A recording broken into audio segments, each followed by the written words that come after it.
And the glorious Quran says that you should love and help your neighbors. The Quran says in Surah Ma'un, chapter number 107, verse number 1 to 7.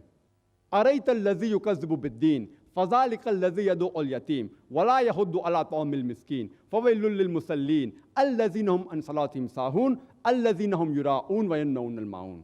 That seest thou not the person who denies the day of judgment and deals the orphan with harshness and encourages not the feeding of the indigent. Woe to those who are neglectful of the prayers. Woe to those who pray only to be seen of men, who do not even provide neighborly assistance. The Quran says that woe to those people who do not even provide neighborly assistance. And our beloved Prophet Muhammad ﷺ said that he is not a Muslim who sleeps with his full stomach while his neighbors are hungry.